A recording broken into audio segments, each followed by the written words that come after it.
Okay, guys, Terry Crews, the man you think has it all together. Well, it turns out he had a dirty little secret. I went to rehab for pornography addiction. My wife and I, we separated after year 20. Because of this pornography addiction, it got to a point where I actually cheated on her. I was at a massage parlor, and I thought it was something I would never do. And year 20, she basically put me on blast and said, "What is it I don't know about you?" And I just got tired of lying.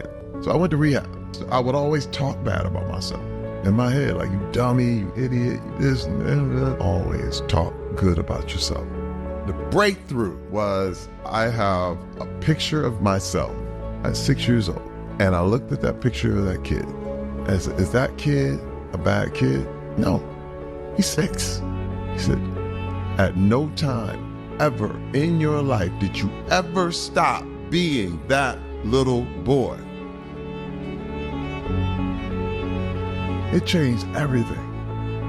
It changed the way I saw everything. And I've been doing a lot of research on this, and honestly, after I've seen the way he handled it, I respect him even more. Now, in case you don't know, Terry Crews is an A-list celebrity who starred in the likes of America's Got Talent, Everybody Hates Chris, White Chicks, Brooklyn Nine-Nine, and my personal favorite, Old Spice commercials. Terry's kind of the quintessential man, right? He's got wealth, fame, and giant muscles. He can pop his pecs whenever he wants. He sort of presents that perfect guy who you'd think has a perfect life. And to put it all together, Terry's a family man, married, 5 kids, and as I discovered, his dirty little secret destroyed his marriage and actually caused his wife to leave him. And that's where things really get interesting. "You know we're done, right?" He's like, "What? What? I told you everything." I said, "That's good, but now it's over." It woke me up. I was like, I need to get better for me. The hardest part was knowing that someone I loved, respected, and trusted was nothing like I thought he was. And now it's like a lie. Everything was a lie. Now, while many iconic celebrities have been very upfront about their addiction to alcohol, drugs, even sex, really, Terry Crews is the first A-list celebrity I've seen that's been open and transparent about his addiction to pornography. Now, when I first encountered this, I was a little bit skeptical. As somebody who's been helping guys quit pornography for a long time, I've seen a lot of people use this as sort of clickbait. They try to get the views, they try to get some traction on a story and pop up into some headlines. But the more you get into the story, the more you realize, okay, there's not really a lot happening here. But as I start to dig deeper, I realize that Terry's story looks a lot like the stories of the clients that I'm seeing on a regular basis, including 3 key characteristics. And these are the characteristics I want to share with you guys today. The first thing is early exposure. So Terry Crews shares that his first exposure took place at the age of 8, which is very, very young. Usually it happens somewhere between the ages of 10 and 12. He was even younger than that, and it quickly became a way that he coped with the difficulties and the pain and the stress of life. Now, we know from all the research that early exposure is probably the greatest predictor of whether or not somebody will develop an addiction when they're an adult. In other words, the earlier you get exposed, the more likely you are to develop the addiction. But there's another part of early exposure that most people don't know about. Studies also show that people who are exposed to pornography at young ages are more likely to engage in risky sexual behaviors when they become adults. So for Terry Crews, that went from watching pornography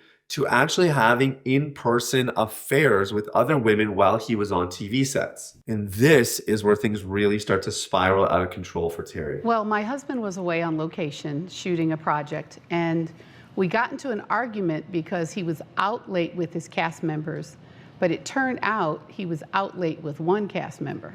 I started to hammer him with questions, and all of a sudden he starts coming out of his skin with these confessions.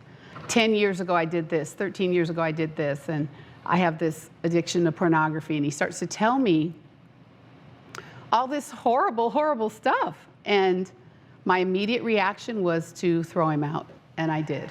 You see, the second quality that most people struggling with pornography possess in their life is secrecy. Terry was no exception. Terry kept things hidden. In fact, he told himself this was going to be his dirty little secret that he would take to the grave. But as is often the case with most addicts, eventually things catch up to them. And so Terry was experiencing brain fog. He wasn't performing as well on set. His marriage was experiencing massive disconnection, and his conscience was starting to feel the guilt of hiding this thing behind closed doors. Now, personally, I would not advocate for any kind of secrecy if you're struggling with an addiction. However, I have to give Terry credit because there is one thing he did that most guys wouldn't do. Instead of trying to take this to his grave, which almost always ends up with somebody getting caught, Terry decided to come clean and tell his wife the truth. Now, she was shocked. She was hurt. She threatened to leave the marriage. I mean, it was downright messy. But because Terry came clean and told the truth, his marriage had a chance. Now, the third quality of Terry's story that almost every porn addict I've ever seen also has is hypersexualization. Hypersexualization is where your brain basically turns non-sexual things into sexualized things. It takes people and turns them into objects for your pleasure.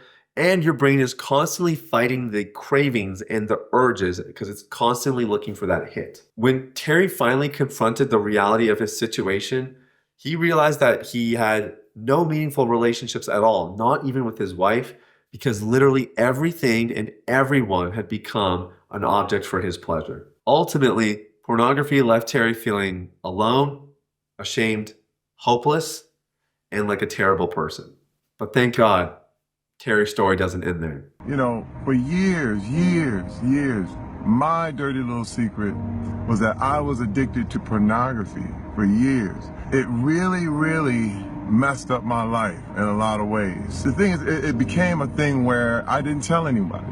I didn't tell anybody. It was a thing that, it was my secret, nobody knew. And that allowed it to grow. And it got bad. And when I say bad, some people deny, they say, hey man, you know, you can't really be addicted to pornography. There's no way. But I'm gonna tell you something. If day turns into night and you are still watching, you probably got a problem. And that was me. It affected everything. I didn't tell my wife, didn't tell my friends, nobody knew. But the internet allowed that little secret to just stay and grow. And it was something that, you know, my wife was literally like, I don't know you anymore. I'm out of here. And that changed me. I had to change because I realized, yo, this thing is a major problem. I literally had to go to rehab for it. Terry Crews manned up and got professional help for his addiction. He was sick and tired, like most guys are, of fighting this thing on his own. And he knew that if he was gonna go all in on recovery, he had to do this right and get some people in his corner. Now, it took some time, and it wasn't easy. In fact, Terry shares very openly about the struggles he experienced during recovery, but he did eventually get clean and find freedom.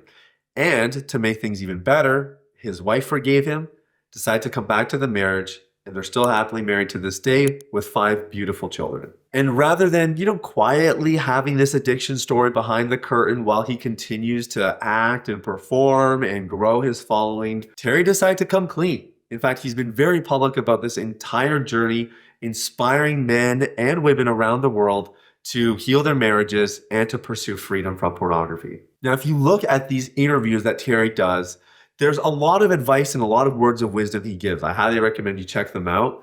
But there's one message that kind of stands out above everything else that he shares. You know, I went to therapy big time. I didn't know what was going on. I didn't know how to beat it. I couldn't do it alone. And what I was told is that I needed to become more aware. And this just blew me away because I kind of realize and know what this stuff is in other areas, but with being aware is really just about knowing how you feel, knowing where you are in a particular moment. Like, I had to realize when I was depressed. I had to realize when I was sad about something or when I was feeling lonely, because those were the times that I was more likely to use pornography. The times when I would, something really bad happened or I had my heart broken, but I thought I was going to get something that didn't happen. And those times, it's just like eating, when you feel sad or lonely, you grab food. And instead of food, for me, it would be pornography. Another thing I was told about, the pornography addiction was shame. And one thing everybody has to realize is that you can't survive with guilt and shame. Shame is something that says you are bad. Now, guilt says you did a bad thing, okay? Sometimes it's good to feel guilty. Actually, it's very good to feel guilty because then you know you hurt somebody. But shame doesn't say you did something bad. Shame says you are bad. And when you think and believe that you are bad, there's no way out. There's no way out. You say, you know what, forget it. I might as well use drugs. I might as well overeat. I might as well use porn. I might as well go do something crazy. Because if you believe that you are bad, then you act accordingly. And what you have to change is that paradigm in your life. You have to believe that you are good. And once that hit me, it was one of those things that cracked that egg that really changed everything for me in every way. And I started to see myself as good. I started to see myself and believe in my heart. I didn't want to be this way. I didn't want to continue to do the things that hurt my wife and hurt my family. In one particular interview, Cruz was asked, "Why do you think so many men struggle with porn today?" He didn't even bat an eyelash. He responded right away. He said, "Intimacy." Porn is fast food intimacy.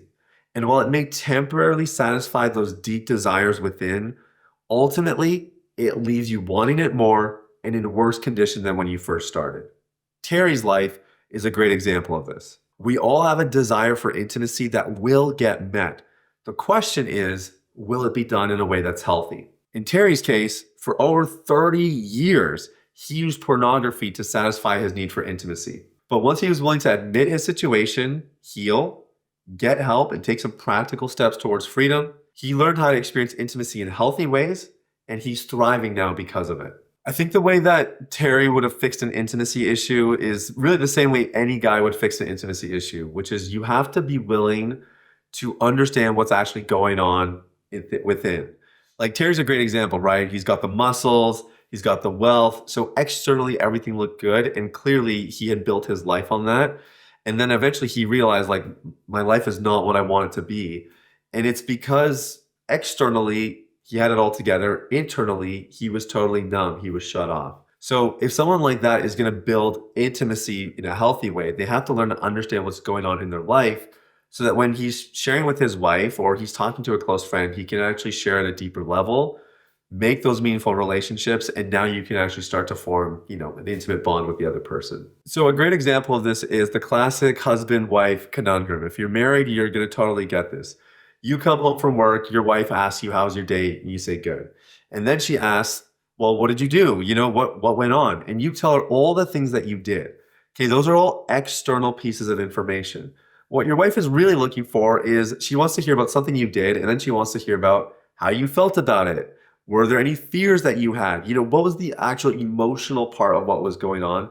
Because that's how women connect. So the reason Terry's wife wanted to leave him over this is not just because there was the betrayal and the infidelity, but there was no emotional connection. I'm gonna almost guarantee they probably weren't having a lot of sex in their marriage, because if there's no emotional connection, eventually the wife is gonna pull away, she's gonna shut down. So if you're gonna do this the right way, you have to learn how to share emotionally. And it doesn't mean that you become this super docile, soft man. It just means that you have an understanding of how to communicate the emotional part in addition to the more visible parts of your life. Oh, I had a great day at work. I had this incredible meeting. My boss, man, he was so encouraging. I did this thing and he really liked this little thing that I did. And I felt so good about myself. It made me feel so confident. That little extra piece of information doesn't sound like much, but when you're addicted to porn, or you have these intimacy issues, you don't know how to even access those feelings, let alone how to communicate them to somebody else that you might even trust or really have, a connection with. So that difference might sound small, but it's literally a world of difference for somebody who actually wants to experience intimacy the healthy way and quit pornography. If you're trying to get started in this, you're like, okay, that's me. In fact, that was me. I was that guy as well, an emotional zombie, and I really didn't know what was going on inside. Probably the best thing you can do, in fact, one of my mentors gave me this gem of a question, and she just said, ask this question every single day. And I did this for probably a few months. I just asked, what am I feeling? What am I feeling? And at first it was like, I don't know what I'm feeling, or I feel good, I feel bad. It was really vague. But if you keep asking yourself that, a couple times a day, every single day for a few months, eventually you start to get a better understanding of what's going on inside. You develop that awareness.